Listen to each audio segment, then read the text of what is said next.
Senator Dianne Feinstein of California released the transcripts without the Judiciary Committee's Republican chairman, Senator Charles E. Grassley of Iowa, almost certainly escalating partisan tensions on the committee. Pete Maravich for the New York Times, Washington. Senator Dianne Feinstein of California, the top Democrat on the Judiciary Committee, defied her Republican colleagues on Tuesday to unilaterally make public a much-discussed transcript of the committee's interview with one of the founders of the firm that produced a salacious and unsubstantiated dossier outlining a Russian effort to aid the Trump campaign. The interview, with Glenn R. Simpson of Fusion GPS, provided few revelatory details about the firm's findings on the Russian election effort, or on President Trump and his campaign. But both the circumstances of its release and the vivid picture it paints of Mr. Simpson's operation and his chief Russia investigator, Christopher Steele, provided fresh ammunition to both sides of a growing fight over the dossier. In his testimony, Mr. Simpson sought to portray himself as an astute researcher well-versed in the Russian government and that country's organized crime. And he said Mr. Steele, the former British spy he hired to investigate the campaign's ties to Russia, had a sterling reputation as a person who doesn't exaggerate, doesn't make things up, doesn't sell baloney. Mr. Steele believed that his investigation had unearthed a security issue about whether a presidential candidate was being blackmailed, Mr. Simpson told the committee. Mr. Simpson and Peter Fritsch, the firm's co-founders, had called for the Judiciary Committee to release the transcript in an op-ed essay in the New York Times, arguing that it would show that Republicans were unfairly smearing their work. The request inspired a tart back-and-forth with Senator Charles E. Grassley of Iowa, the committee's Republican chairman, but appeared to be going nowhere until Tuesday, when Ms. Feinstein took the side of Fusion. "The American people deserve the opportunity to see what he said and judge for themselves," she said. The innuendo and misinformation circulating about the transcript are part of a deeply troubling effort to undermine the investigation into potential collusion and obstruction of justice. The only way to set the record straight is to make the transcript public. For Ms. Feinstein and Mr. Grassley, two senior senators who worked closely last summer to initiate a joint Russia investigation, the breach was striking. But it reflects the growing divide between the two parties. Republicans have repeatedly and vocally raised concerns that the dossier, a set of reports paid for by Democrats, could have been mishandled by the FBI as it was opening its own investigation into the Russian effort and the Trump campaign. Democrats say scrutiny of the dossier's provenance is a distraction from the central question: did the Trump campaign knowingly seek aid from Russia? Democrats were still seething on Tuesday at the decision by Mr. Grassley and another Republican on the panel, Senator Lindsey Graham of South Carolina, to issue a criminal referral last week for Mr. Steele. The senators said they had reason to believe Mr. Steele had lied to federal authorities about his contacts with the media and urged the Justice Department to investigate. A spokesman for Mr. Grassley said Ms. Feinstein's decision was totally confounding. Her action undermines the integrity of the committee's oversight work and jeopardizes its ability to secure candid voluntary testimony, the spokesman, Taylor Foy, said. Mr. Simpson said he hired Mr. Steele in the late spring of 2016, and the former spy grew alarmed soon after getting to work. With Mr. Simpson's blessing, he reached out to an old contact at the FBI.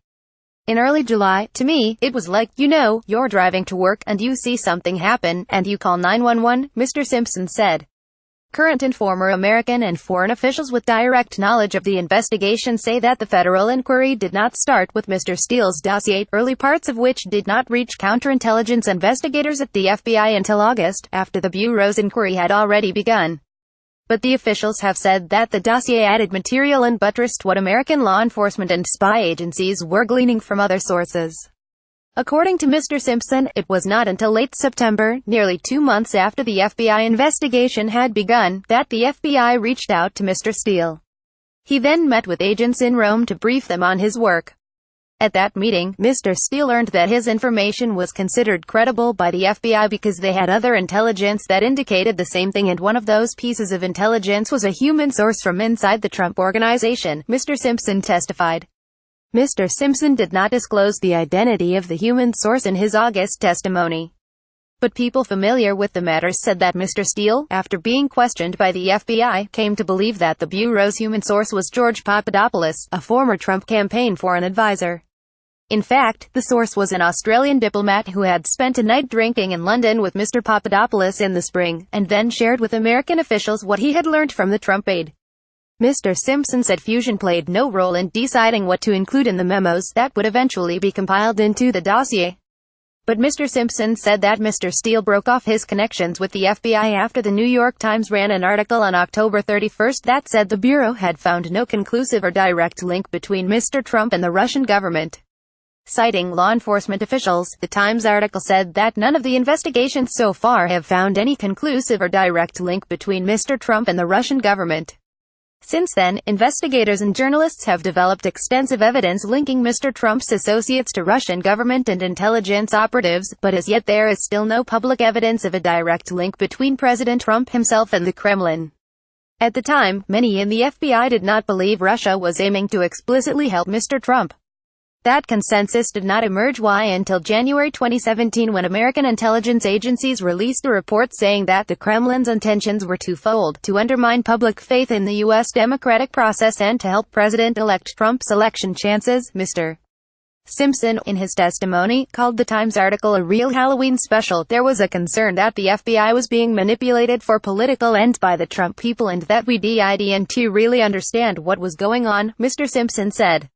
So he stopped dealing with them. The concerns prompted Mr. Steele to share his work with a former British diplomat, who passed the information to Senator John McCain after the election. Mr. McCain is believed to have then met with James B. Comey, then the FBI director, to discuss the dossier.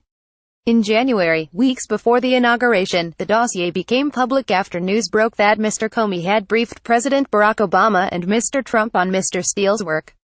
The release of the transcript broke what had more or less been a prevailing rule of secrecy around Congress' various investigations into Russia's efforts and the Trump campaign. Though pieces of information from witness interviews in the House and the Senate have leaked to the news media, only 2 complete transcripts, from House Intelligence Committee interviews with Carter Page and Erik Prince, had been publicly released among hundreds. In a brief interview, Ms. Feinstein left open the possibility of releasing other transcripts from the committee's investigation. Follow Nicholas Fandos, Matthew Rosenberg and Sharon Lafreniere on Twitter, at Fandos, at AllMattKnight and at SharonNet. A version of this article appears in print on January 10, 2018, on page A13 of the New York edition with the headline, Democrat releases transcript of researcher's interview.